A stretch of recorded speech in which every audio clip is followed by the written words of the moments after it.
तो यहाँ तो एक ठो मतलब छोटा परिवार है, लेकिन इधर जो गिरा है, इधर चल रहा है और जो आने वाला है जो 13 तारीख को, ऐसे ऐसे परिवार हैं कि उन लोगों का सामान निकाल देने से। 13 तारीख के टारगेट में कितने घर बचे हैं बताइए? 13 तारीख के टारगेट में 4 से 5 घर बचे हैं, जिसमें आपका भी है, जिसमें मेरा भी है।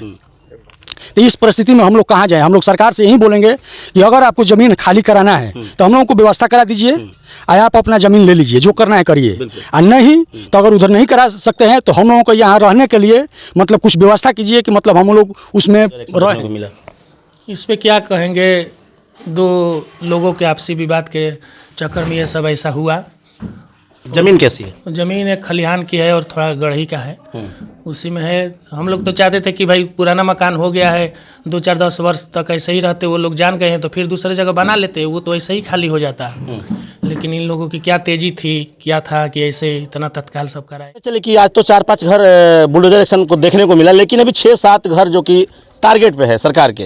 हालांकि उनका कहना है कि 13 तारीख को और घरों को भी ध्वस्त किया जाएगा, जिसमें कुछ लोग हैं जिनका भी ध्वस्त नहीं हुआ है। उनसे हम जानेंगे कि इनको क्या बोला गया है। क्या नाम पड़ेगा आपका? हमारा जितेंद्र चौरसिया नाम है। हम लोगों को जो ये इसके पहले जो नोटिस आया था, हम लोगों को नोटिस से पहले कुछ मालूम नहीं था। नोटिस से पहले हम लोगों को कुछ मालूम नहीं था।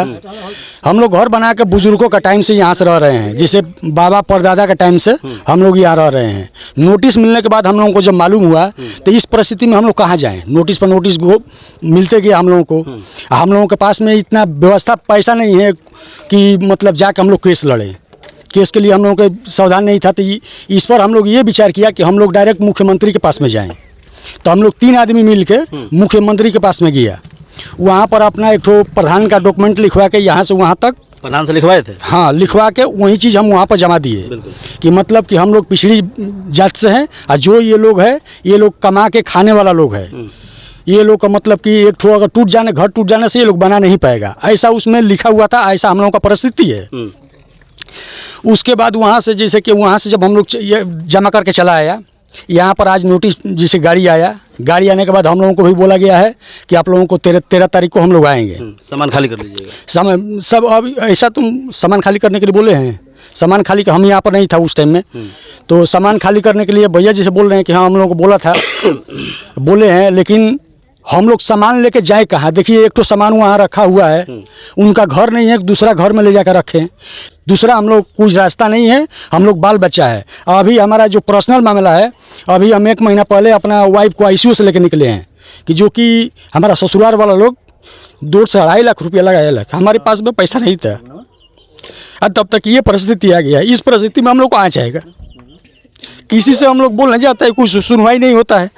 जब कोर्ट से सुनवाई नहीं हुआ तो मुख्यमंत्री के पास में हम लोग गए, तो वहाँ से 10-76 पर हम फ़ोन भी किए, तो वहाँ से बोले कि आप SDM और DM के पास में एक तो दरखास्त करिए प्रधान से लिखवा के। तो अभी हम लोग प्रधान के पास में भी गए थे, बोले कि नहीं इसको लिखा जाएगा, लिख के चल के जमा दिया जाएगा।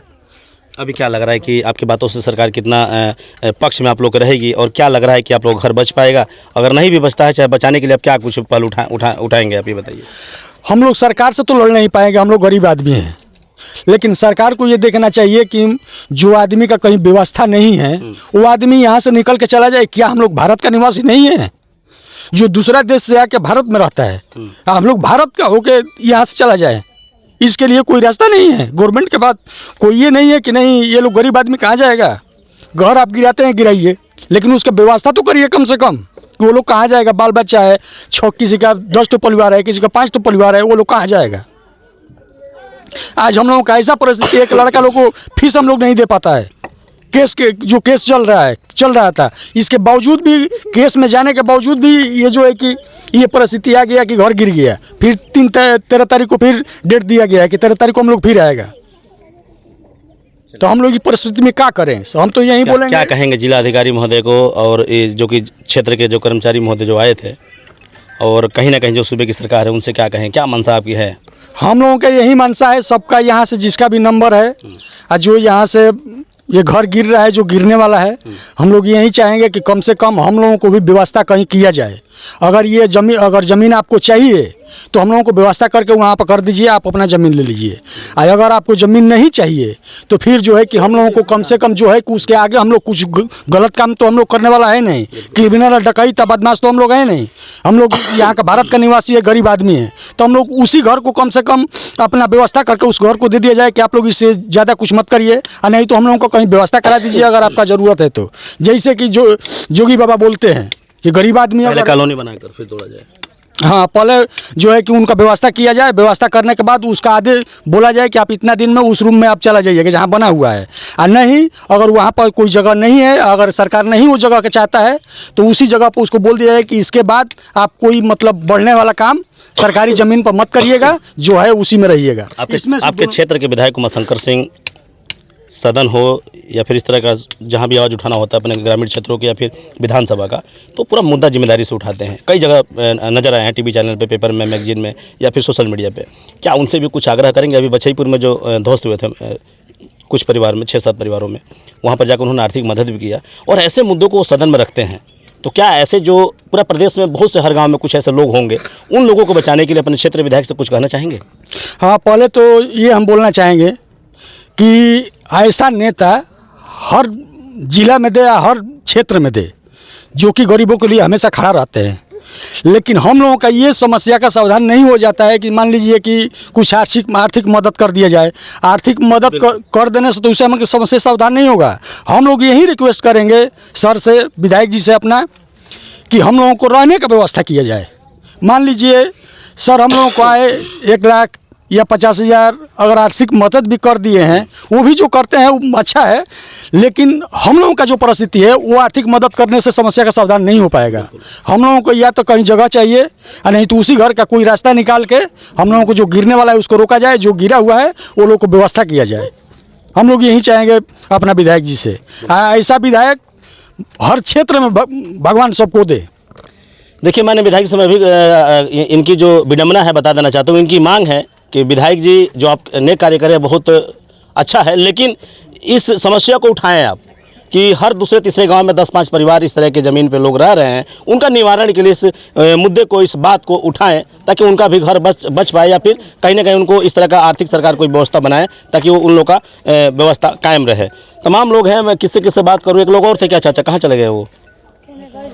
चलिए, वीडियो देखने के बाद आपको समझ में आ गया होगा वीडियो कैसा है और क्या कुछ यहाँ पर किस तरह बाबा का बुलडोजर का कहर देखने को मिला। जैसे कि बताते चले कि जिस तरह आपने वीडियो के माध्यम से बुलडोजर एक्शन देखा परसिया में, वही जो कि आपने इससे थोड़ी देर पहले भी देखा था कि बछईपुर में बाबा का बुलडोजर चलता हुआ नजर आया, और वही बगल में जो कि कहीं ना कहीं देखा जा रहा है चोगड़ा परसिया में। और आज चोगड़ा परसिया में कुछ घरों पे बुलडोजर चला है और कुछ घरों पे जो कि बाकी भी है, 13 तारीख को टारगेट में हैं वो लोग। मैं इस टाइम जो कि ग्राम प्रधान के दरवाजे पे हूँ और इनसे जानूंगा क्या कुछ इस पहल पे ये कहेंगे और क्या इनको जानकारी था कि नहीं। क्या नाम पड़ेगा सर आपका? मेरा नाम प्रवीण कुमार चौरसिया है। हाँ। क्या कहेंगे जिस तरह आज आपके गाँव में बुलडोजर, जानकारी कब मिला कि नोटिस आ रहा है इनके घरों पे? नोटिस तो आता था तो हम लोग को जानकारी मिलता था, लेकिन हम लोग लगे रहे, लेकिन इस सरकारी, चूँकि सरकारी ज़मीन होने के नाते कहीं कोई सुनवाई नहीं हुआ। हम बहुत जगह मिले, मैं पर्सनली अकेले जा कर के मिला, किसी को लेकर के नहीं मिला। राय बात लिया, अच्छे लोगों से बोले कि नहीं, वो तो सरकार की मंशा के अनुरूप है। जिनका घर पे बुलडोजर चला है वो लोग रो रहे हैं, कहीं ना कहीं आंसू बहा रहे हैं, और उनका ये भी कहना है कि हम इस वक्त कैसे घर बना के तुरंत बना पाएँ। तो क्या कुछ मांग कहेंगे सरकार से कुछ?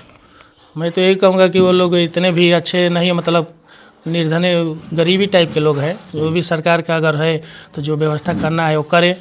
हमारे क्षेत्र के विधायक जी हैं या सांसद जी हैं, जो भी अगर उन लोगों को लगे कि कुछ मदद करने लायक है, जैसे और गाँवों में, अच्छे गाँव में हमारे विधायक जी बहुत जागरूक रहते हैं, सब मदद करते हैं, लेकिन हमारे गांव को भी थोड़ा सा जो लोग हैं उनको कुछ मदद करें।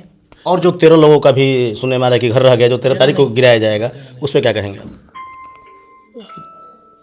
13 तारीख को भी टारगेट मिल गया है सरकार से कि गिराया जाए। क्या चाहेंगे कि उसको रोका जाए किसी माध्यम से, सरकार से निवेदन कर करके?